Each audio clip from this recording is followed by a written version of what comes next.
Hello everyone! As you may know me, my name is Jaylen Alexander Ramos, student of 11th grade of Way of Life Bilingual School. And today I bring an interesting video related to grammar. In today's topic, we're going to talk about conjunctions. But first, before we know what is a conjunction, we need to know two essential things. What are independent clauses and dependent clauses? An independent clause is a group of words that expresses a complete thought or a full sentence. And a dependent clause is a group of words that do not express a complete thought and needs the help of an independent clause to be complete. What are conjunctions? Conjunctions are words that connect words, phrases, or clauses together. They work as connectors between two parts of a sentence. The first type of conjunction and the most used type of conjunctions are the coordinating conjunctions, which they are used for compound sentences. Compound sentences are made by two independent clauses. And how can we identify them? We can identify them because if we take one part of the sentence, the other one will still make sense. They are mostly known by its conjunctions named fanboys. Not these types of fanboys, these types of fanboys, which includes the conjunctions for, and, nor, but, or, yet, and so. For example, I was hungry, so I decided to make a sandwich. The conjunction so joins two parts of the sentence, but if we take one part, the other one will still make sense. If we take out I decided to make a sandwich, it will only be left I was hungry, which still makes sense. Another example, he likes oranges and apples. In here we join two ideas. Instead of making two different sentences like he likes oranges and he likes apples, we join them to make one whole sentence. A little tip that will help you understand more these conjunctions are their purpose. For example, the purpose of the conjunction and is to add more elements.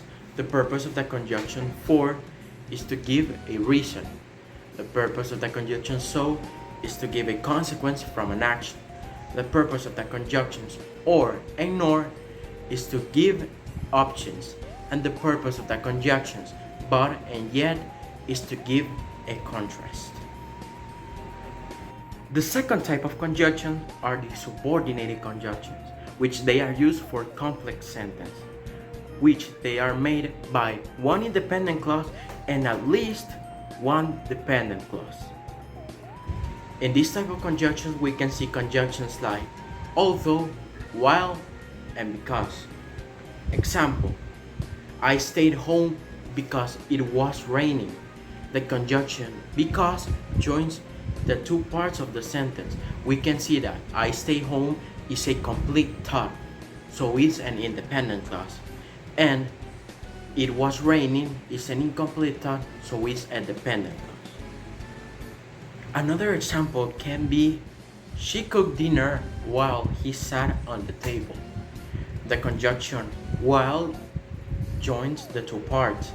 And the first part, she cooked dinner, is a independent clause and he sat on the table is independent. The third type of conjunction and the last type of conjunctions are the correlative conjunctions, which they are used for all the types of sentences we mentioned before. Simple sentences, compound sentences, and complex sentences. They have the same purpose as a normal conjunction, but they work in pairs, meaning they are two words that form a conjunction. For example, either, or, neither, nor, and not only but also. For example, you can either go walking to school or take the bus. Either and or are the conjunctions that help connect the two main ideas of the sentence. Another example, he's not only smart but also very kind. Not only and but also are the two words that form the conjunction that help join the main ideas of the sentence. So, this was a quick review about conjunctions. Hope you like it, and we'll see you guys next time.